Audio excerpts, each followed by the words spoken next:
السلام عليكم ورحمة الله وبركاته. بسم الله الرحمن الرحيم. الحمد لله رب العالمين، والصلاة والسلام على أشرف الأنبياء والمرسلين محمد بن عبد الله وآله وصحبه أجمعين. أما بعد. Welcome brothers to the fourth session of searah at Toronto Islamic Center. Today is Wednesday, 7th of Dhul-Qa'dah, 1437, August 10, 2016 at Toronto Islamic Center. We left yesterday where we talked about the phases of da'wah, the secretive phase and the open preaching or da'wah. And before I forget, Thursdays, no sessions. I'm usually away on Thursday, so tomorrow no session. We'll resume inshallah ta'ala on Friday. So the first phase in Mecca was the secretive da'wah, that the Prophet ﷺ was making da'wah but one-to-one instead of openly talking to people.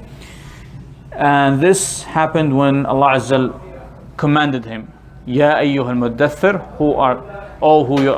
who is covered, Qum fa'andhir, stand up and warn people, preach people. So he started making da'wah first amongst the very close people to him, his wife Khadija radiallahu anha, his cousin Ali ibn Talib radiallahu anhu, his slave Zayd bin Harith radiallahu anhu, and his most beloved companion Abu Bakr radiallahu anhu. Then Abu Bakr, because he was well known amongst his tribe and amongst his people as a sound, trustworthy person, kind, with good manners, so he took advantage of that, making da'wah to people whom he know. So people who embrace Islam by Abu Bakr radiallahu anhu were Uthman bin Affan radiallahu anhu, Zubayr bin Awwam, Abdurrahman bin Auf, Sa'd bin Abi Waqqas, Talha bin Abdullah. All of those are big. Is this better or this better? That's okay? Okay. So all those Sahaba embrace Islam by Abu Bakr radiallahu anhu. And just aside from seerah a little bit, imagine those great Sahaba, whatever good deeds they were doing in their life was counted for Abu Bakr radiallahu anhu. Subhanallah. What a great companion Abu Bakr radiallahu anhu. May Allah be pleased with him. And there are many Sahaba, men and women, embrace Islam. So some of them were Ja'far ibn Abi Talib, another cousin of Prophet ﷺ, and his wife Asma bint Umays. Also Fatima bint al-Khattab, sister of Umar al-Khattab, was one of the earliest embracing people to Islam, one of the earliest people who embraced Islam, along with her husband Sa'id ibn Zayd. And we'll come later to their story with Umar and how he dealt with that when he was kafir, before his Islam. And Khabbab ibn al-Arat, and many people embrace Islam. Also Abdullah ibn Mas'ud, Bilal ibn Abi Rabah, Suhaib ibn Sinan, and so on. Initially, the Prophet ﷺ was praying. There were prayers. Whether it was fard or nafil, mandatory or preferable, there is difference between scholars. But the prayers were basically two prayers, one before sunrise and one before sunset. That was before the regular 5 prayers that were ordered in Isra and Mi'raj. And it's narrated that one time, so Sahaba used to pray secretly away from Quraish.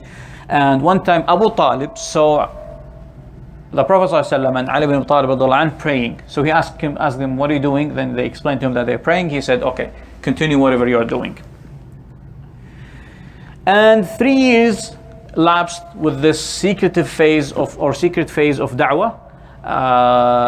Although it's secret, Quraysh knew about it, but they didn't really do anything much about it. They didn't bother the Prophet ﷺ, because on the other hand, Prophet ﷺ didn't do anything about Quraysh belief, right? He didn't yet start talking about how evil and bad worshipping idols and so on. So they all kept to themselves as Muslims. So Quraysh didn't really bother talking to him at all. Then Allah Azza wa Jal, that's a turning point in terms of da'wah, become open preaching, open da'wah. Allah Azza wa Jal told him, وَأَنذِرْ عَشِيرَتَكَ الْأَقْرَبِينَ, warn your close relatives, your close-knit relative, people who are close to you. So now there is no option to the Prophet ﷺ except to make da'wah openly.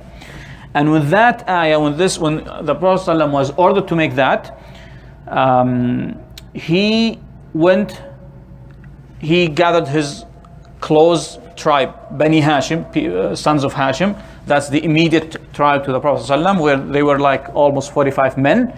And he gathered them. When he wanted to talk, his worst enemy, his uncle, Abu Lahab, shut him down basically. He started reprimanding him, what you're doing, talk wisely, don't talk nonsense, and so on. And just kept really trying to put Prophet ﷺ down. And eventually Prophet ﷺ did not say a single word in that gathering.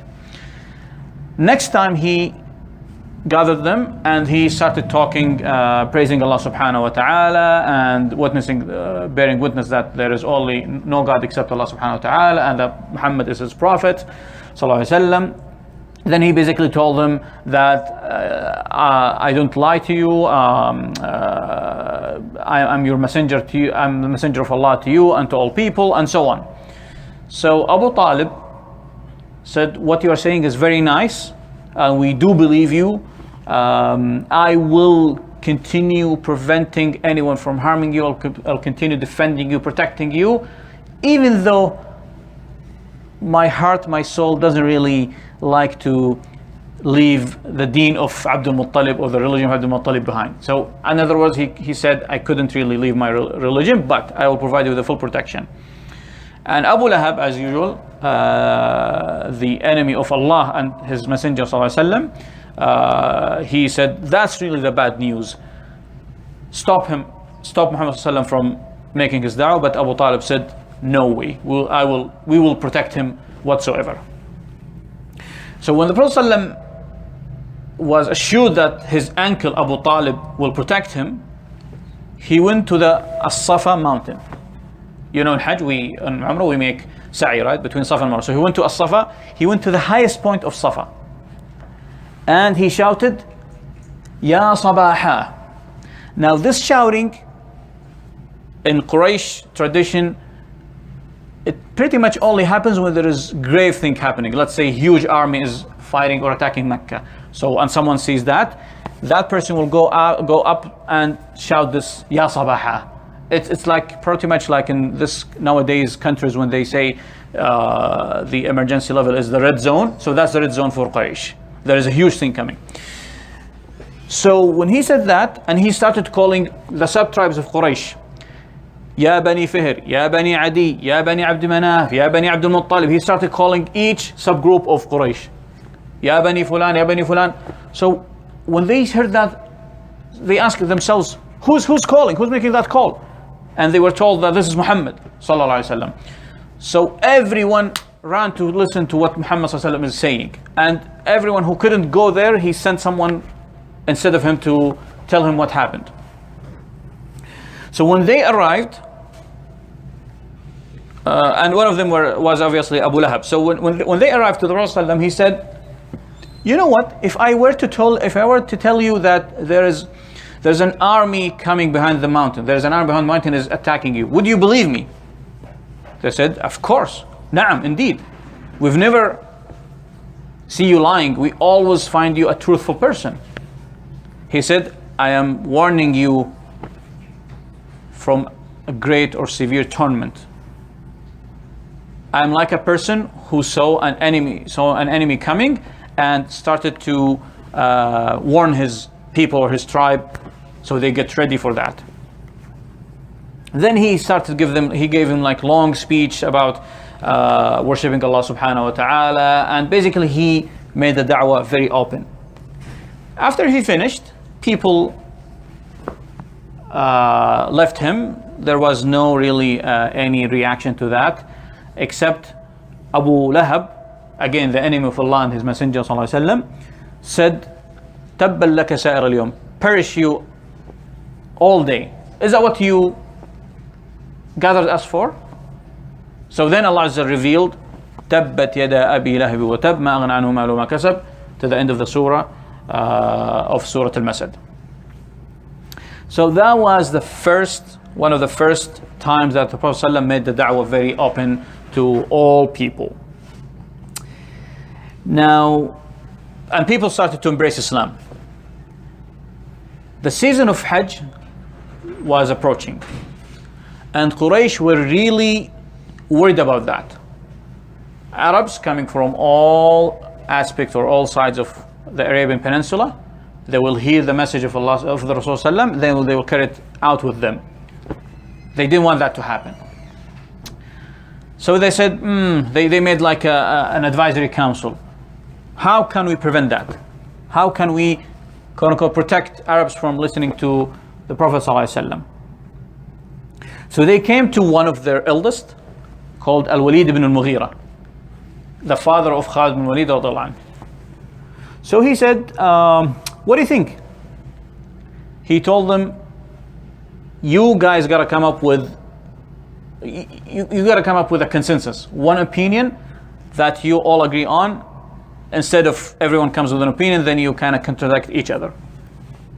So they said,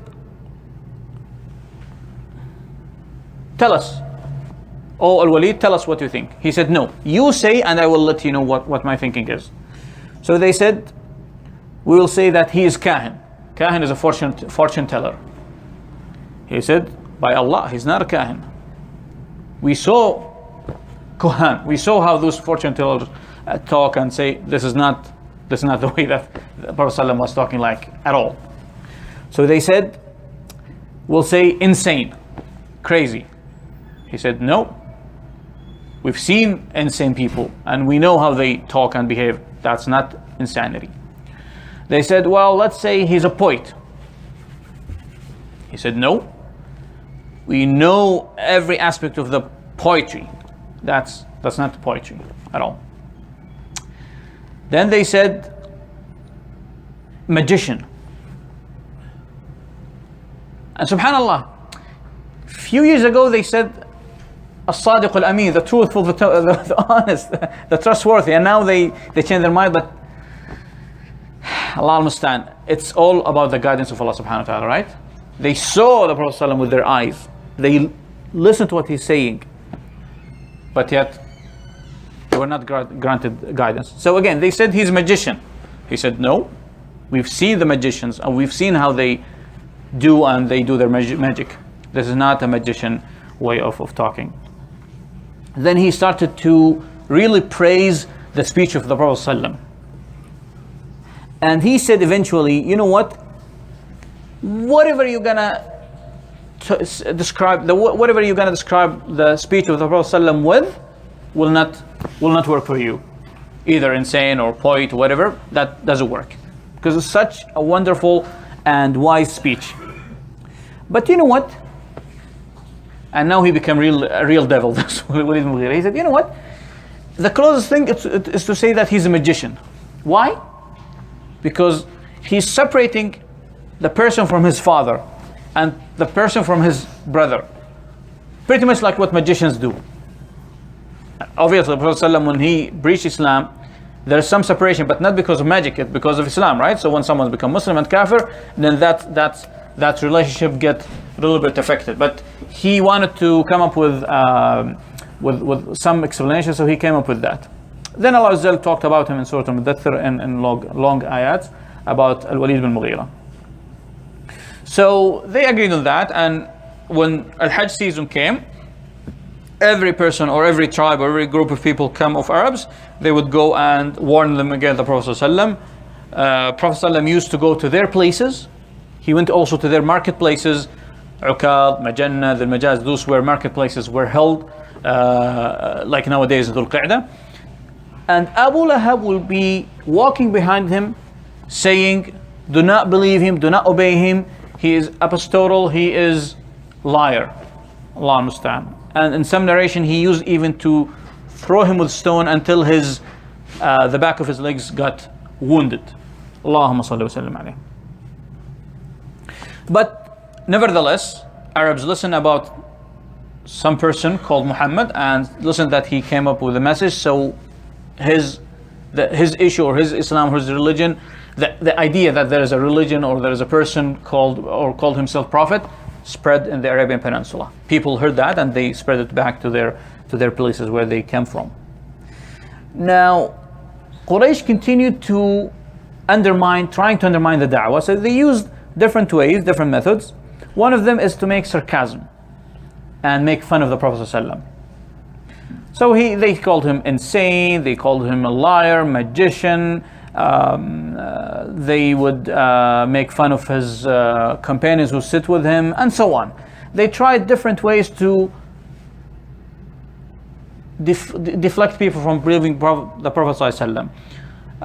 They also said that he sleeps and have dreams, then whatever dreams he has at night, he will just keep talking about them. So this is not really Quran or revelation of Allah, it's just his own dreams, and so on. So they tried every possible way to convince people that the Prophet ﷺ is actually not a prophet.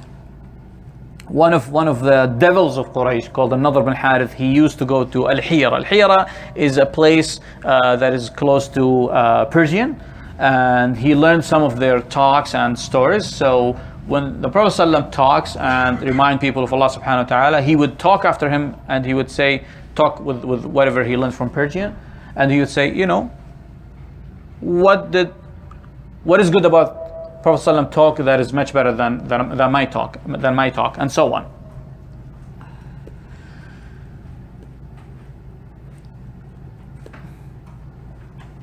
That didn't work, and Quraysh is still in trouble. How to defeat the da'wah of the Prophet ﷺ? So now they switched to oppression. They thought that peace talks didn't work the way to defeat it peacefully. Now we have to use oppression and hitting people.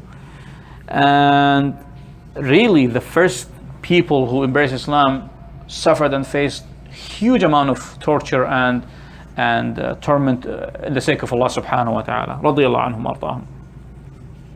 So Abu Jahl, for example, used to go, if he heard someone embrace Islam, if that person is of honor and protection in his group, he would just go and reprimand him, and couldn't really hit him, but he would reprimand him and tell him, you will lose your money, for example. But if it's a weak person, then he would have someone to hit him and hurt that person. Uthman bin Affan radiallahu anh, his uncle used to wrap him in the palm tree leaves and smoke or lit fire under him, so beneath him, so kind of burn him slowly and have him suffocate with the smoke. Mus'ab bin Umayr radiallahu anh used to be the most spoiled youth in Mecca. His mom is very rich, so he was very spoiled youth. Once he embraced Islam, his mom cut everything from him, and he became so poor that even his skin became almost like a skin of a snake, very rough, very harsh, because his mom cut everything from him. Suhaib bin Sinan radiallahu anhu used to be tortured until he loses consciousness, doesn't know what he's saying, he just loses his mind temporarily.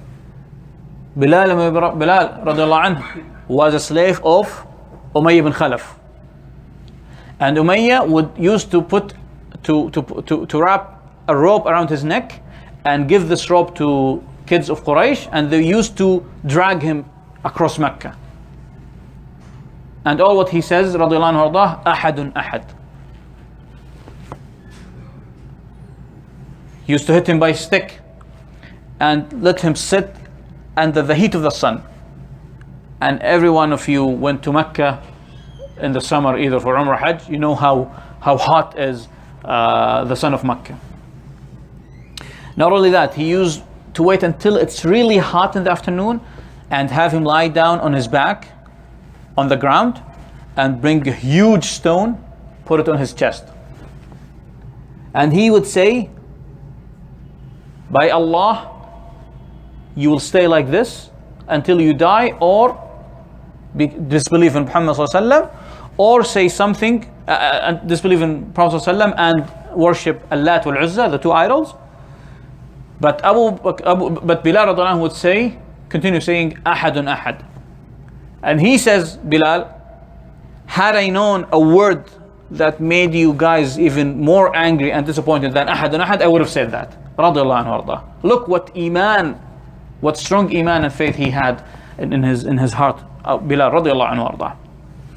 Then Abu Bakr, the most perfect person after Prophet ﷺ, the most number one person in Ummah al-Islam.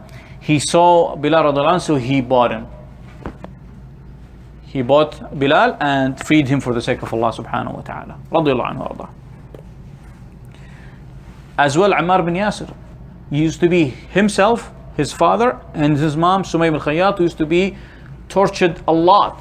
Even Prophet ﷺ used to pass by them and see them tortured and say, Sabran ala Yasir, inna maw'idakum al-Jannah. Oh, family of Yasir, be patient, you'll be in Jannah. The meeting will be in Jannah. The reward will be Jannah.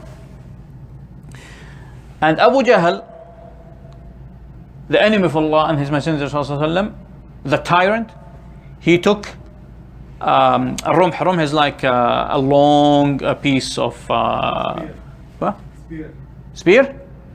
He took that and he stabbed Sumayya in her private area, and so she obviously was killed and died. Radiallahu anhu ardaha. And the story and continues. Khabbab bin Arat was a slave, and his owner was a woman. She would bring a piece of metal and put it on the fire until it becomes so hot, and she would put it on his back or his head. Very hot metal. Not only that, they used to put him on the fire and drag him on a fire. And the only thing that put the fire out was the oil, the fat that comes out of his back. So his skin obviously gets broken, and beneath the skin there is a layer of fat. That fat will extinguish the fire. Imagine how bad those Sahaba radiallahu anhum were tortured and affected. And so on. Even Umar ibn Khattab radiallahu anhu, he used to have a slave, a woman slave, and he used to hit her until he gets tired. And he would tell her, I didn't leave you because I'm fed up with hitting you, but because I'm tired. And so on. Abu Bakr radiallahu anhu had bought most of those slaves and freed them for the sake of Allah subhanahu wa ta'ala. Even his father, at the time his father was kafir, then he embraced Islam later. He told him, I see that you are buying and freeing weak slaves. Why don't you buy and free good or strong men so they could protect you? Then Allah Azza wa Jal revealed ayat praising Allah, praising Abu Bakr radiallahu anhu for what he did in terms of freeing those slaves for the sake of Allah subhanahu wa ta'ala. So they were so affected badly by Quraish and Kuffar Quraish. What about the Prophet ﷺ himself? The Prophet ﷺ was honorable.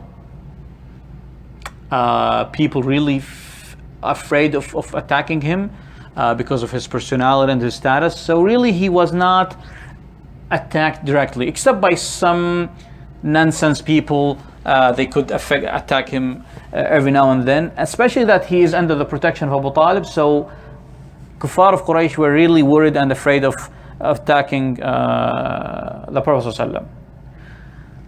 But they couldn't tolerate this anymore. So they went to Abu Talib. There was like a group of Quraysh went to Abu Talib and told him, listen Abu Talib, your nephew is putting down our gods, they mean the idols, and he's basically making us almost describing us as crazy and so on. Either you stop him or let us deal with him. So Abu Talib kind of talked to him gently and nicely and, kind of brushed them off. So they left him, and Prophet ﷺ continued making da'wah. So they couldn't tolerate that, and they came again to Abu Talib. And now they came with a threatening way. They told him, listen, you're an older man, you're an honorable person, and we told you to stop your nephew, and you didn't. By Allah, we couldn't be more patient with regards to that matter. either you stop him, or we'll fight both of you until one of the parties die or vanish or defeated. So Abu Talib felt so bad about this threatening, and took it really seriously. So he asked Prophet ﷺ to come, and he talked to him, and he told him, "Oh, my nephew, your people, inna qawmak, your people came to me and told me this and that. So please, keep your life, keep yourself, and keep my life as well.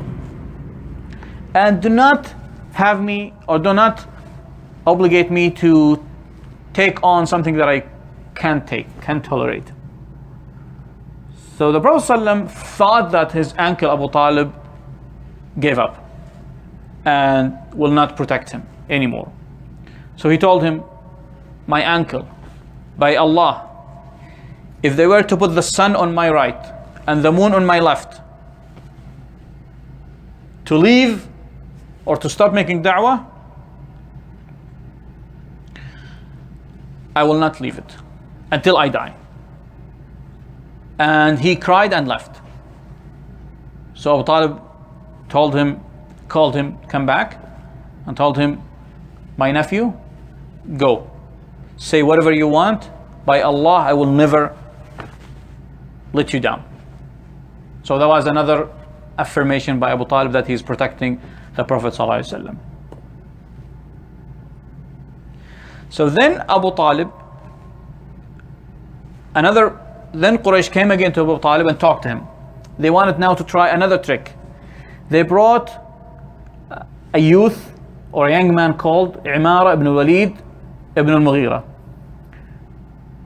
Remember Abu Walid ibn al-Mughira, we talked about that he gave the opinion of, this is not insane, not poetry and so on, this is magician and so on. So they brought his son. And he told Abu Talib, "Listen, take this as your son. He's a very wise, very nice young man, very sound. Take him as a son and give us Muhammad as our son, and we can deal with him." So he said, "By Allah, what a bad deal. You give me your son to feed him, and I give you my son to kill him? How come?" So anyways, that failed.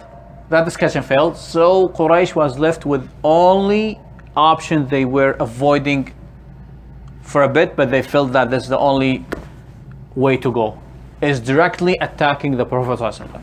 Khalas, they are fed up. They tried different way. They tried peace talks with Abu Talib. Nothing succeeded. Now we have no option except to directly attack the Prophet ﷺ, and later we'll see they try to kill him. So Prophet ﷺ was really exposed to different kinds of hurt. One of them, Abu Lahab, his uncle, has two sons, Utbah wa Utaybah. Both were married to two daughters of the Prophet ﷺ, Ruqayya Kulthum. That was obviously before Islam. So Abu Lahab forced his sons to divorce the daughters of the Prophet ﷺ. And that's obviously very hard, but they did it. So that one was one thing. The other thing, his son Abdullah, the son of the Prophet ﷺ, died. So Abu Lahab came to Quraysh happy and said, Muhammad became abtar. Abtar, the closest meaning in my mind is amputated. He meant that there is no lineage left for Prophet ﷺ, so his name will disappear. Because back then, if you don't have a son, who will carry your name, right? Across the lineages, right? So then, Muhammad doesn't have sons, so by time, everyone will forget about Muhammad. That's why Allah SWT says in Surah Al-Kawthar, إِنَّا أَعْطَيْنَاكَ الْكَوْثَرَ فَصَلِّ رَبِّكَ وَانْحَرْ إِنَّ شَانِئَكَ هُوَ الْأَبْتَرُ. Indeed, your enemy or the person who hates you is the amputated.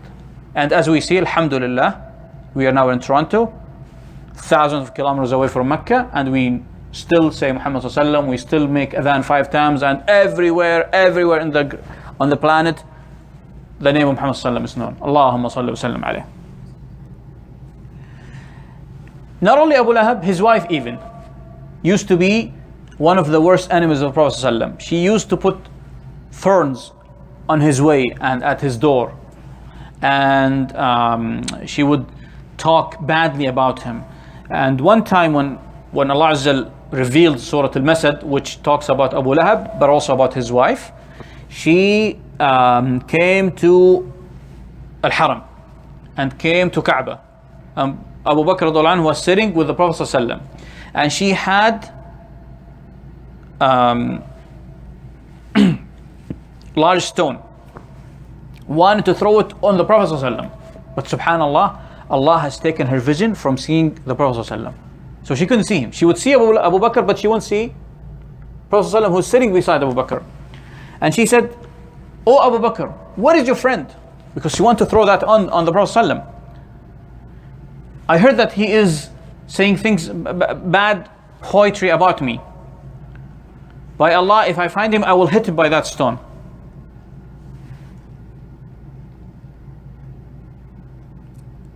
Then she left. So Abu Bakr asked the Prophet ﷺ, he said, "O Messenger of Allah, she didn't see you?" He said, "She didn't see me. Allah took her vision from seeing me."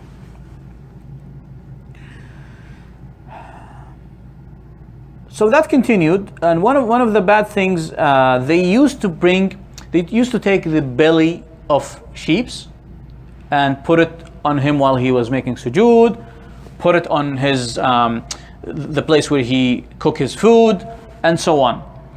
And in one of the hadith, Abu Jahl said, or some of them said, Abu Jahl, yeah, he said, who would go to the people of so and so and bring the belly of that camel that they slaughtered and put it on the back of Muhammad sallallahu while he's making sujood. So the worst of the people, Uqba ibn Mu'ayt, went, and he brought that, and once Prophet sallallahu made sujood, he threw it on him. Can you imagine a disgusting, foul-smelling belly put on you while you're making sujood? Like, how bad that is. So when he did that, they started laughing and even leaning on each other out of excessive laughing. And Abdullah ibn Mas'ud saw that, but he said, "I was so weak and I didn't have any protection. I couldn't do anything to protect Prophet ﷺ. No one would protect me if I want to take that out of him." Until his daughter Fatima radhiyallahu anha came and took it out of his back. So he raised his head, Prophet ﷺ, and he said, "Allahumma alayka bi Quraish," 3 times. "Oh Allah, deal with Quraish," 3 times. So they took it really seriously. They felt so worried about it because they know that the dua in this place is responded to by Allah subhanahu wa ta'ala, and especially by the Prophet sallallahu. That's not a joke. And he said, and he named people, "Allahumma alayka bi Abi Jahl wa Utbah ibn Rabi'ah wa Shayba ibn Rabi'ah wal Walid ibn Utbah wa Umayy ibn Khalaf wa Aqb ibn Mu'ayt." 5 or 6, 7 people. Abdullah Mas'ud, he said, "By whom my soul is in his hands, I saw all of them killed in the battle of Badr." Done deal. He made the dua sallallahu, Allah Azza wa Jal answered his dua.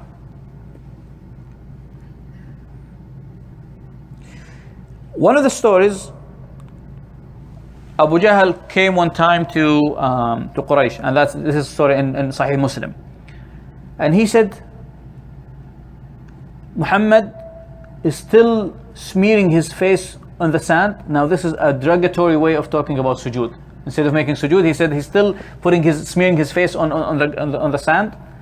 And they said no. They said yes.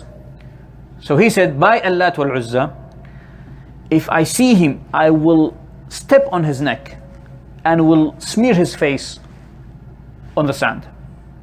So he came to the Prophet ﷺ while he was making sujood, while he's praying, wanted to step on his neck. What happened? All of a sudden, people of Quraysh saw Abu Jahl was walking backward and almost like protecting himself by hand, like he's almost pushing something. There was nothing, they couldn't see anything. So they said, "Oh, Abu Hakam, what happened to you? What's wrong with you?" He said, "It was between me and him a trench of fire and wings and terrifying things." And Prophet ﷺ said, "Had he came close to me, angels would have taken him organ by organ." Subhanallah. So that was the